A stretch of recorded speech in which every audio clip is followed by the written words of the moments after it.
ओम शांति।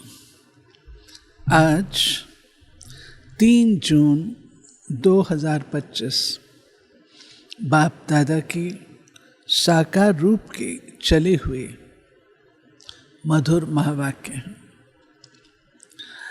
आज की मुरली में बाबा ने एक बहुत गहरी बात प्रतिदिन की मुरली में होती है, जिस दिन आपके नोटिस पर आ जाए। बहुत गहरी बात हम बच्चों को बताई है। क्यों बाबा कहता है कि अपने सर्व संबंध मेरे साथ जोड़ो? क्यों कहता? शिव बाबा को हम अपना सर्व संबंधी बनाते हैं।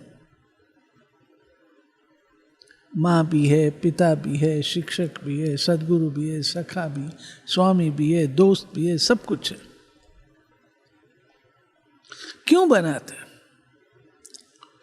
बहुत इंपॉर्टेंट है। हम अपने पुराने कर्म बंधनों से छूटना चाहते हैं, उन्हें खत्म करना चाहते हैं। वो कैसे खत्म होंगे? तोड़ करके नहीं। तोड़ने की विधि बाबा नहीं सिखाता है। बाबा कहता है तुम मेरे साथ अपने संबंध जोड़ो।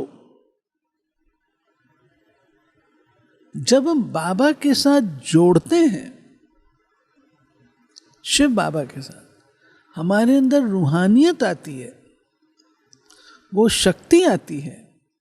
तो जो हमारे पुराने संबंध हैं उनसे हमको निभाना आ जाता है, समझ आ जाती है कैसे निभाना है। छोड़ना और तोड़ना नहीं सिखाया बाबा ने कि अब तो मैं शिव बाबा की बन गई, उनके साथ सारे संबंध है, आपसे क्या मतलब ना। ये भगवान की पढ़ाई नहीं है। बाबा सिखाता है मेरे साथ जोड़ो तो वो समझ आए कि उनके साथ कैसे चलना है, ताकि आपके नए कार्मिक अकाउंट न बने। अभी तो कार्मिक अकाउंट बन जाते हैं ना, वो ना बने। तो सुनते हैं बाबा के आज के मधुर महावाक्य। बाबा की एक दूसरी विशेषता मैं साथ साथ सुनाऊंगी, जिस समय वो बात आएगी सुनाऊंगी। बाबा हर कमी को असेट में बदल देता है। कैसे? सुने। मीठे बच्चे, अब तुम नए संबंध में जा रहे हो, इसलिए यहां के कर्म बंधनी संबंधों को भूल कर्मातीत बनने का पुरुषार्थ करो। प्रश्न है, बाप किन बच्चों की वाह वाह करते हैं? सबसे अधिक प्यार किनों को देते हैं? बाबा गरीब बच्चों की वाह वाह करते हैं। वाह गरीबी वाह, आराम से 2 रोटी खाना है, लालच नहीं, हबच नहीं। गरीब बच्चे बाप को प्यार से याद करते हैं क्योंकि फ्री है, ज्यादा पैराफर्नेलिया नहीं है, ज्यादा विस्तार नहीं है। तो वो बच्चे प्यार से बाबा को याद कर सकते हैं। जिनके पास धन दौलत माणक सोना ये सब कुछ होगा तो उनकी तो बुद्धि बिखरी रहेगी ना। बाबा अनपढ़े बच्चों को देख खुश होते हैं क्योंकि उन्हें पढ़ा हुआ भूलने की मेहनत नहीं करनी पड़ती है। श्रीमद् भगवद गीता में भी आया ना, हे अर्जुन तो अपनी पंडिताई छोड़। उसको तब तक समझ में नहीं आ रहा था, तब तक वो आर्गुमेंट करता रहा। तब उस भगवान को कहना पड़ा तो अपनी पंडिताई छोड़ और जो मैं तुझे सुनाता हूँ सो तो सुन, तब तेरा कल्याण होगा। तो बाबा कहते हैं जो ज़्यादा पढ़े हुए होते हैं तो बाबा कहते हैं आर्गुमेंट्स करते रहेंगे। दो मिसाल सुनाती हूँ आपको। एक बार एक बहन ने कहा बाबा मैं तो अनपढ़ हूँ, मुझे पढ़ना लिखना नहीं। बाबा ने कहा बच्ची बहुत अच्छा। क्यों अच्छा?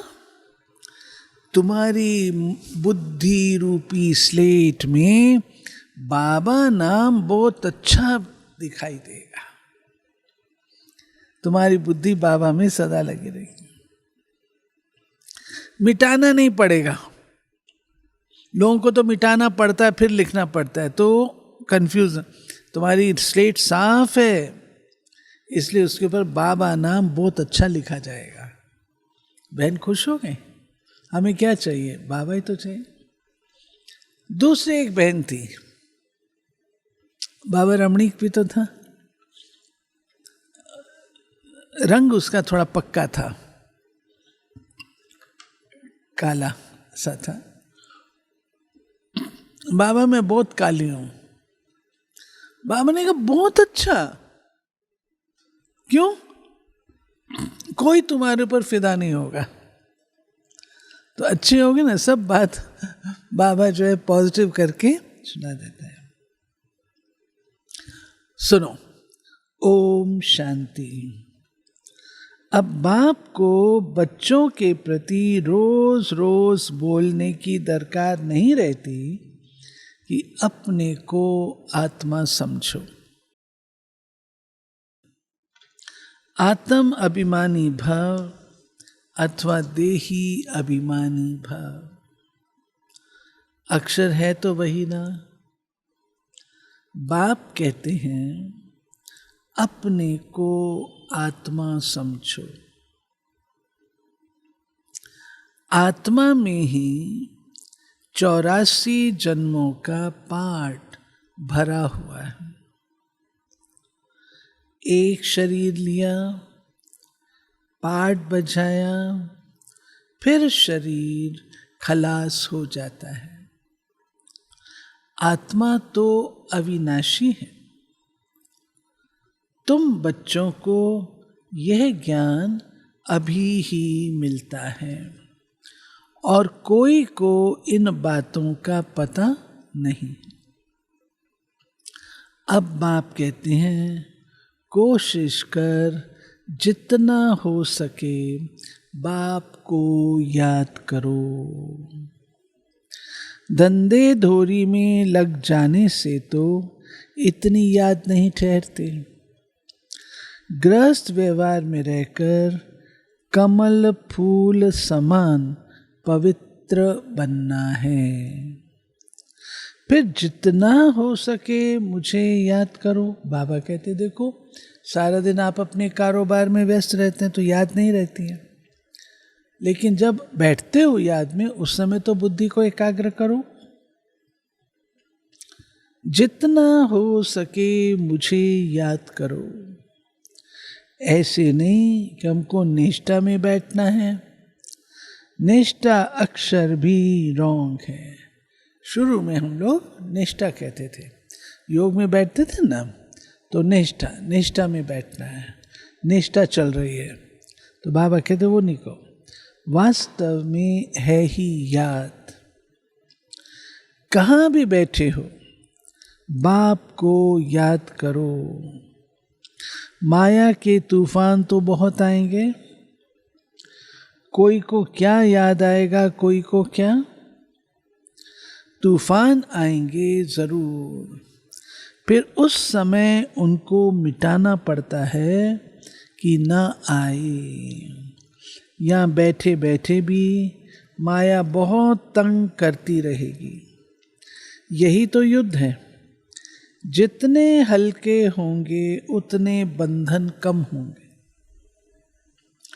पहले तो आत्मा निर्बंधन है। जब जन्म लेती तो माँ बाप में बुद्धि जाती है, फिर स्त्री को अडॉप्ट करते हैं। जो चीज सामने नहीं थी वो सामने आ जाती। फिर बच्चे पैदा होंगे तो उनकी याद बढ़ेगी। हमारा एक चित्र था, हाँ, कैसे याद चेंज करने के तो हम अभ्यासी हैं। पहले बच्चा पैदा होता है, माँ बाप से संबंध होता है, बड़ा होता है स्कूल जाता है, टीचर से होता है, और बड़ा होता है तो अपने जॉब से होता है, और बड़ा होता है तो अपना परिवार से होता है। ये तो हम याद को चेंज करने के अभ्यासी हैं। तभी बुल्ले शाह ने क्या कहा, बुल्ले शाह रबदा की पाना ऐथों पुटना उत्थे लाना। परमात्मा को याद करना क्या मुश्किल है, ध्यान इधर से हटा के उधर लगाना। तो बाबा कहते हैं पहले तो आत्मा निर्बंधन है। जब जन्म लेती तो माँ बाप में बुद्धि जाती है, फिर स्त्री को अडॉप्ट करते हैं। जो चीज़ सामने नहीं थी वो सामने आ जाती। फिर बच्चे पैदा होंगे, उनकी याद बढ़ेगी। अब तुम सबको ये भूल जाना है, एक बाप को ही याद करना है। इसलिए बाप की महिमा है। तुम्हारा माता पिता आदि सब कुछ वही है, उनको ही याद करो। वो तुमको भविष्य के लिए सब कुछ नया देते हैं, नए संबंध में ले आते हैं। संबंध तो वहाँ भी होगा ना, ऐसे तो नहीं कोई प्रलय हो जाती है। तुम एक शरीर छोड़ फिर दूसरा लेते हो। जो बहुत अच्छे अच्छे हैं वो जरूर ऊंच कुल में जन्म लेंगे। तुम पढ़ते ही हो भविष्य 21 जन्म के लिए। पढ़ाई पूरी हुई और प्रारब्ध शुरू होगी। स्कूल में पढ़कर ट्रांसफर होते हैं, तुम भी ट्रांसफर होने वाले हो। कहाँ ट्रांसफर होने वाले हो? शांति धाम, सुख धाम।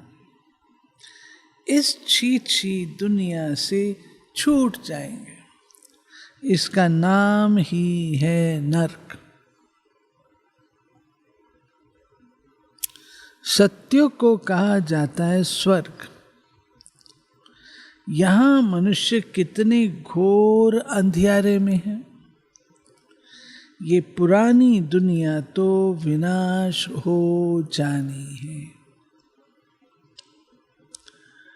जो कर्मातीत अवस्था वाले होंगे वो कोई धर्म राजपुरी में सजाएं थोड़ी भोगेंगे। जो कर्मातीत हो जाएंगे, संपूर्ण हो जाएंगे, उनको सजाएं नहीं मिलती। वो धर्मराज को सलाम करके निकल जाते हैं।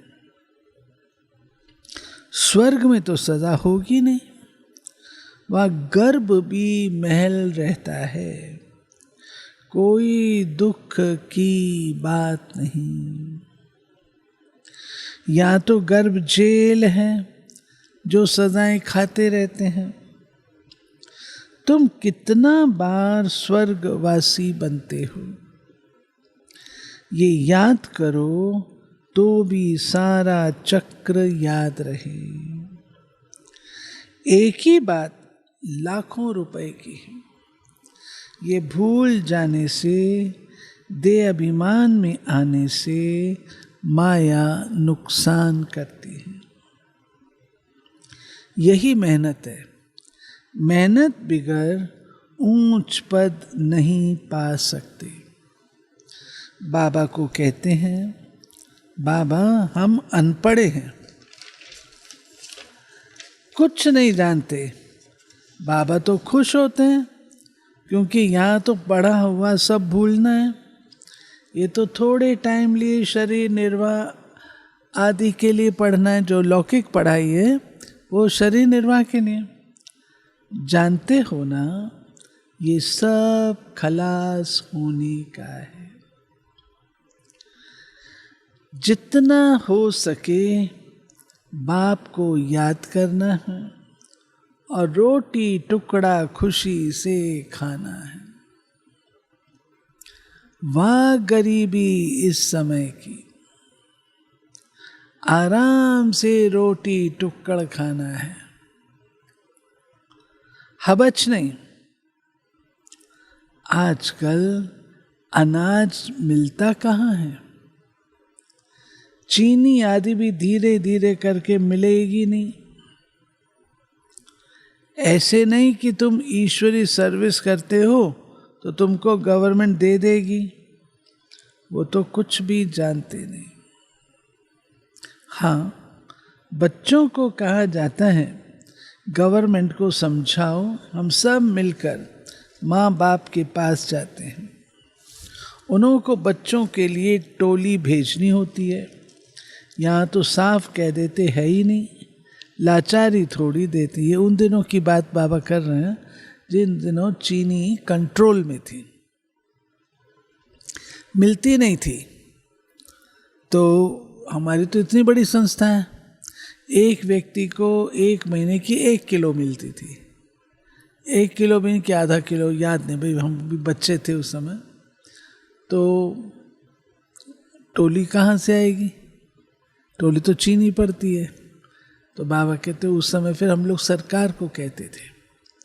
दिल्ली पांडववन में भी हम लोग ने सरकार से लेना शुरू किया। सरकार का डिपार्टमेंट होता है ना, जैसे मंदिर गुरुद्वारे में देते हैं, ऐसे ये हमारा है, हमको भी हम लोग लेते थे, मधुबन भी भेजते थे।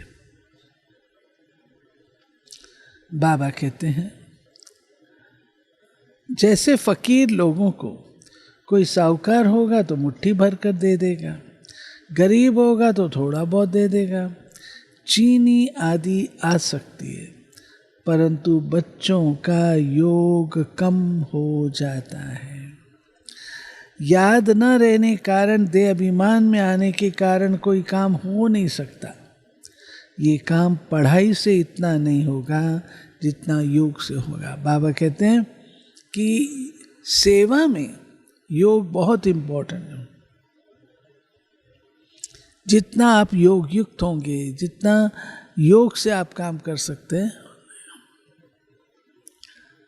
वो बहुत कम है। माया याद को उड़ा देती है, रुस्तम को और ही अच्छी रीति पकड़ती है। अच्छे अच्छे फर्स्ट क्लास बच्चों पर भी ग्रहचारी बैठती है। ग्रहचारी बैठने का मुख्य कारण योग की कमी। ग्रहचारी के कारण नाम रूप में फंस मरते हैं। ये बड़ी मंजिल है, अगर सच्ची मंजिल पानी है तो याद में रहना पड़े। कोई के नाम रूप में फंसना बाबा को कतई पसंद नहीं था। बाप कहते हैं ध्यान से भी ज्ञान अच्छा, या ज्ञान से याद अच्छी। ध्यान में जास्ती जाने से माया के भूतों की प्रवेशता हो जाती है। ऐसे बहुत हैं जो फालतू ध्यान में जाते हैं, क्या क्या बोलते हैं, उन पर विश्वास नहीं करना। ज्ञान तो बाबा की मुरली में मिलता रहता है, बाप खबरदार करते रहते हैं। ध्यान कोई काम का नहीं है। बहुत माया की प्रवेशता हो जाती है, अहंकार आ जाता है।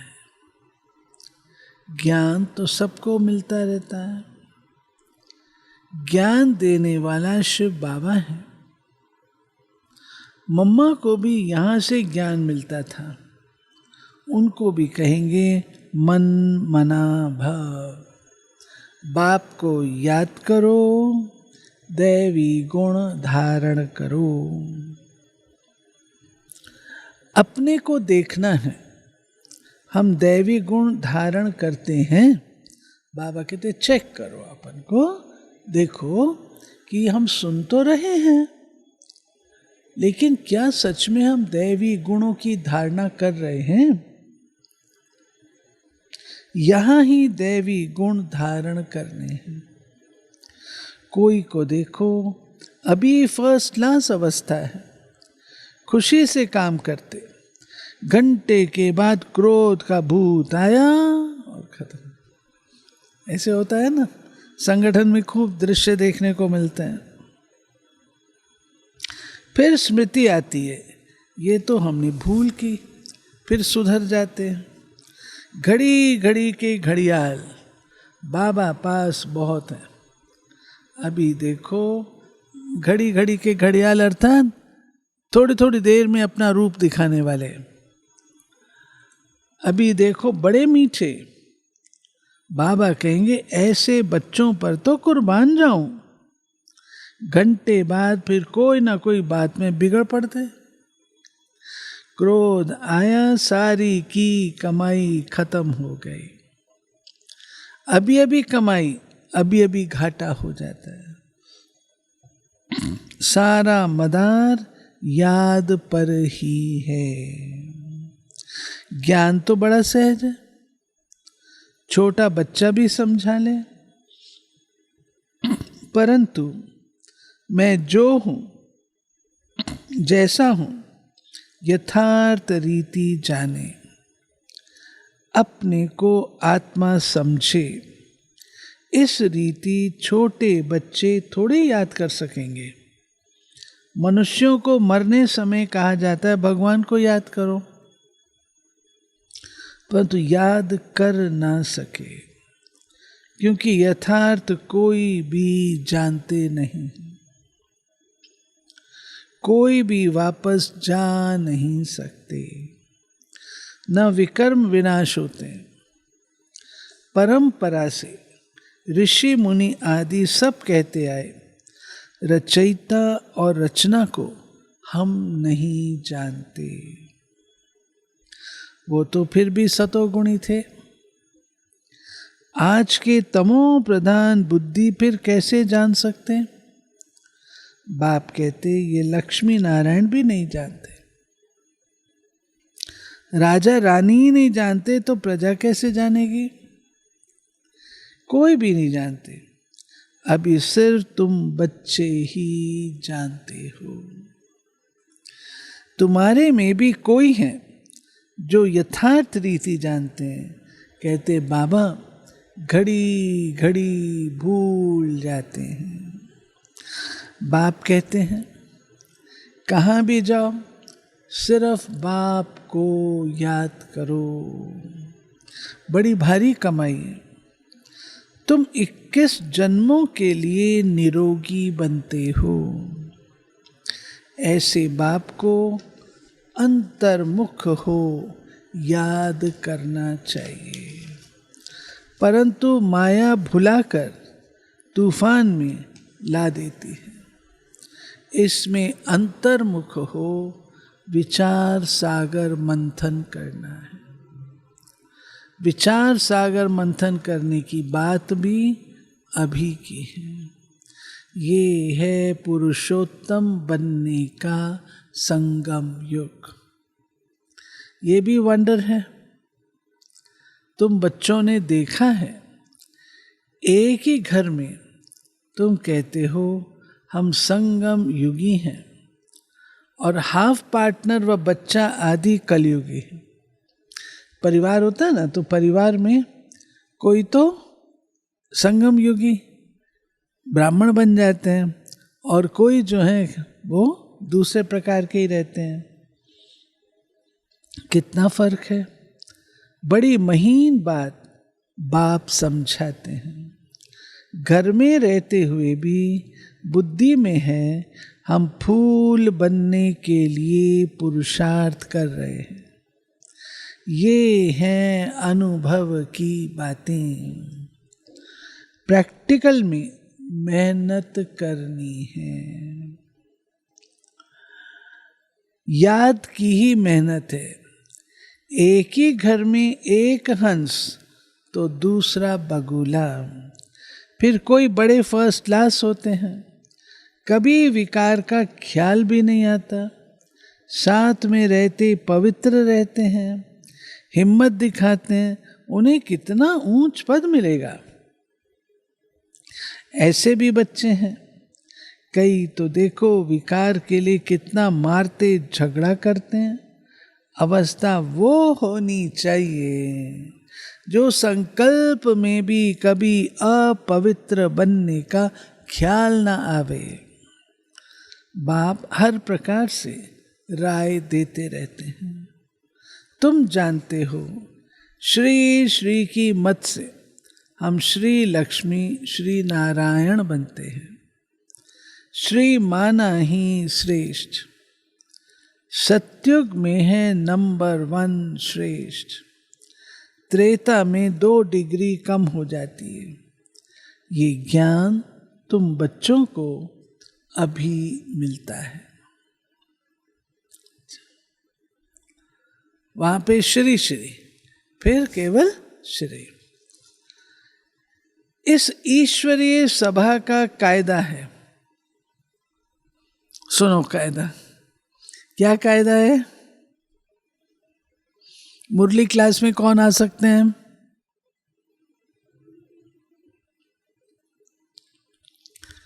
पवित्र ब्राह्मण आ सकते हैं ना, धारणा वाले। दूसरे को तो समझ नहीं आएगी। जब समझ नहीं आएगी, इंटरेस्ट नहीं होगा, धारणा नहीं होगी, सुनेंगे इतना भारी डोज, तो नतीजा क्या होगा? आंखें बंद, उबासी देते रहेंगे।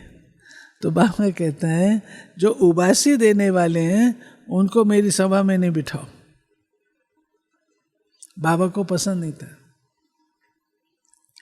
ये ईश्वरीय सभा का कायदा है। जिन्हें ज्ञान रत्नों का कदर है, कभी उबासी आदि नहीं लेते हैं, उन्हें आगे आगे बिठाना चाहिए। आगे आगे। और जो ऐसे हैं भले जाके पीछे बैठे। आगे बैठना भाग्य है, भाग्य है आगे बैठना। कोई कोई बच्चे बाप के सामने बैठे भी झुटका खाते, उबासी देते रहते। उनको फिर पिछाड़ी में जाकर बैठना चाहिए।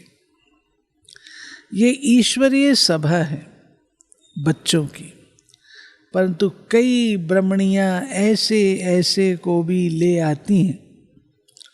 यूं तो बाप से धन मिलता है, एक एक वर्षन लाखों रुपए का है। तुम जानते हो ज्ञान मिलता ही है संगम पर।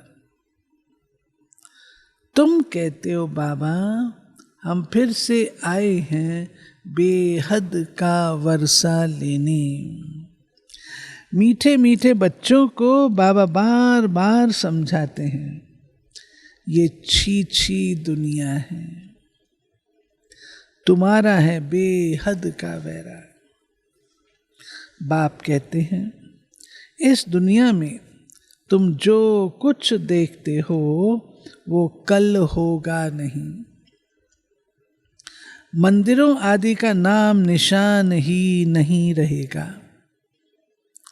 वहां स्वर्ग में उन्हों को पुरानी चीज देखने की दरकार नहीं। यहां तो पुरानी चीज का कितना मूल्य है? एंटीक्स, यहां तो एंटीक्स खरीदते हैं ना। वास्तव में कोई चीज का मूल्य नहीं है सिवाय बाप के। बाबा कहते हैं इस दुनिया में कोई चीज वैल्यूएबल नहीं है। बाप कहते हैं मैं न आऊं तो तुम राजाई कैसे लो। जिनको मालूम है वही आकर बाप से वर्षा लेते हैं। इसलिए कोटों में को कहा जाता है। कोई भी बात में संशय नहीं आना चाहिए। भोग आदि की भी रस्म रिवाज है, इनसे ज्ञान और याद का कोई कनेक्शन नहीं, और कोई बात से तुम्हारा ताल्लुक नहीं। सिर्फ 2 बातें हैं, अलफ और बादशाही। अलफ भगवान को कहा जाता है।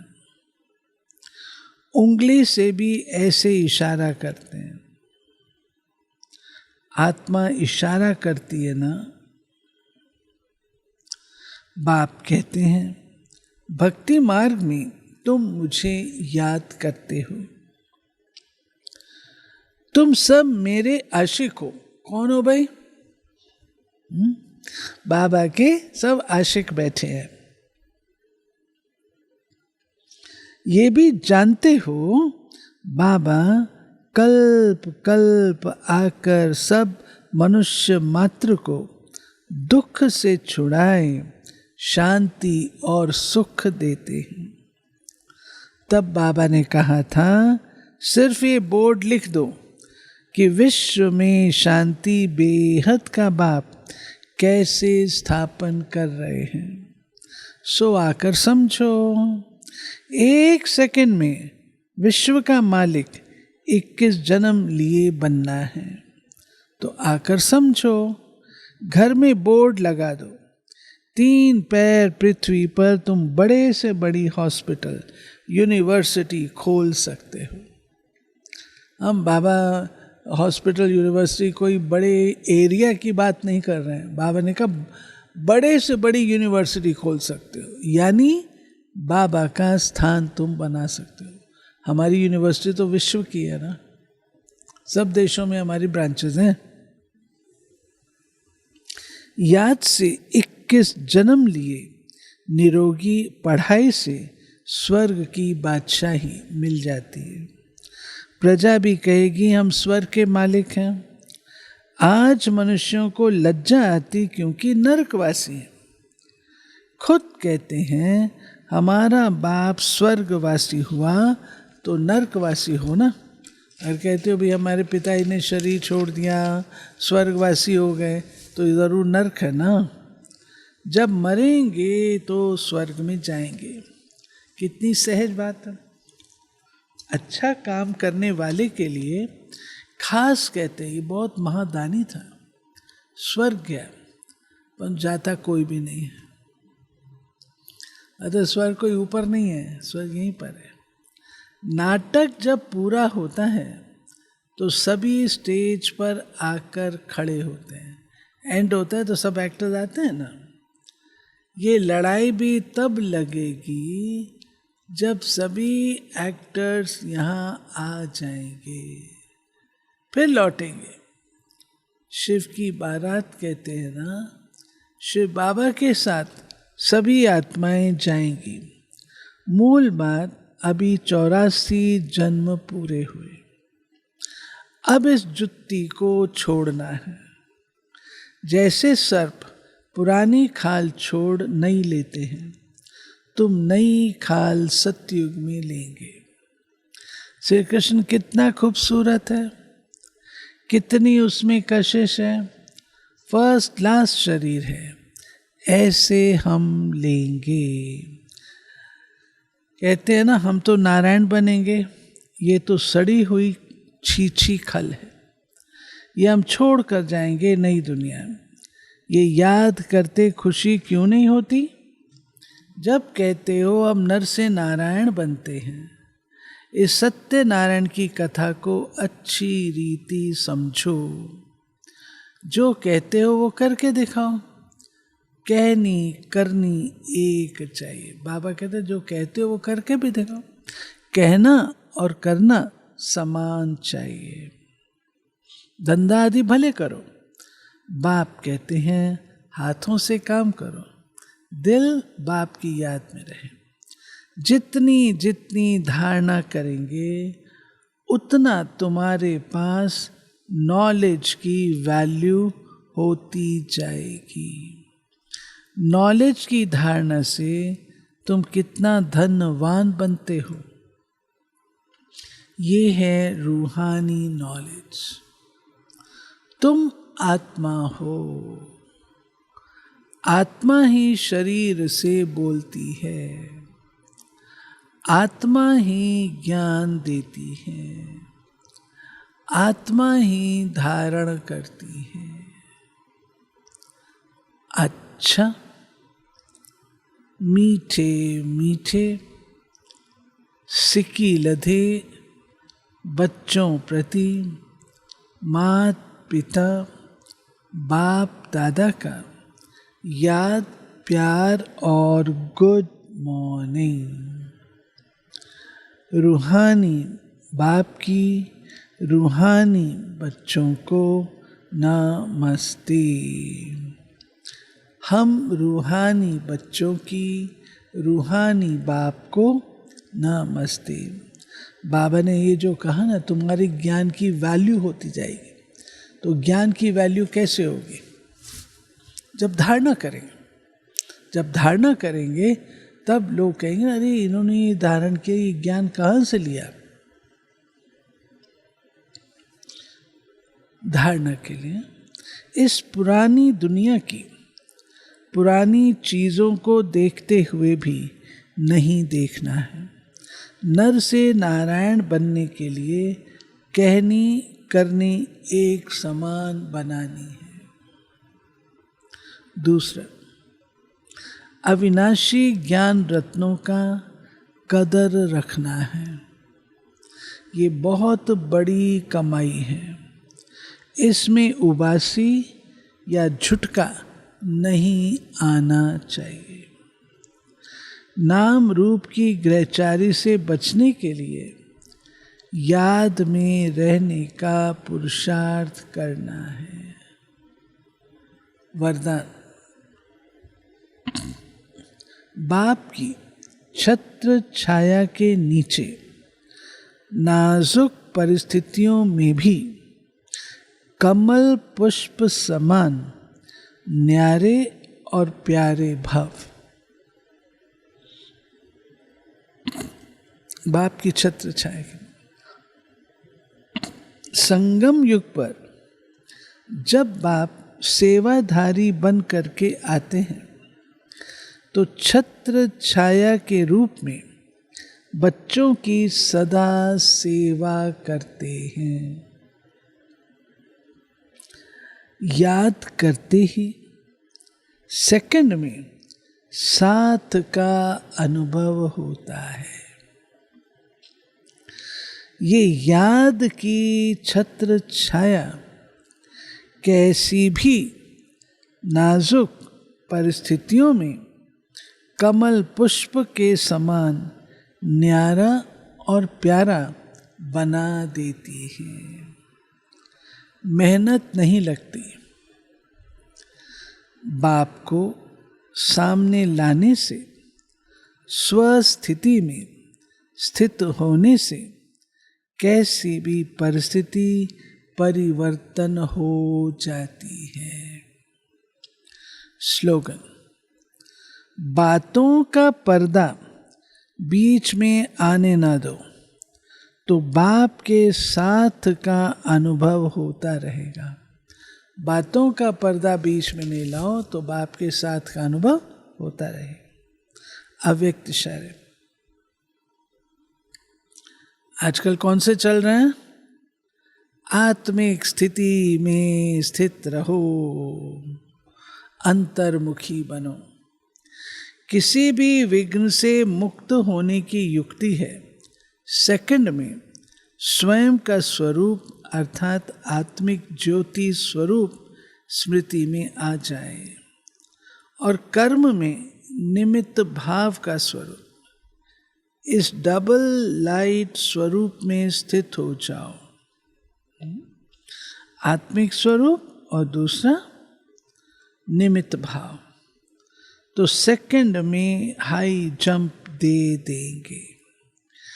कोई भी विघ्न आगे बढ़ने में रुकावट नहीं डाल सकेगा। तो कहते हैं बाबा डबल लाइट हो जाओ, कर्म में निमित्त भाव और आत्मिक स्मृति। तो ये थी मीठे बाबा के आज 3 जून के चले हुए मधुर महावाक्य। तो आज की मुरली क्या रही? आज की मुरली क्या रही? जो भी हमारे पास है उसमें संतुष्ट रहना है। बाबा ने कहा वाह गरीबी वाह, अनपढ़ हो तो क्या, उसमें हमको संतुष्ट रहना। ठीक है, चेंज कर लो ना, अपनी वृत्ति को चेंज कर लो। चलते हैं बाबा की मीठी याद।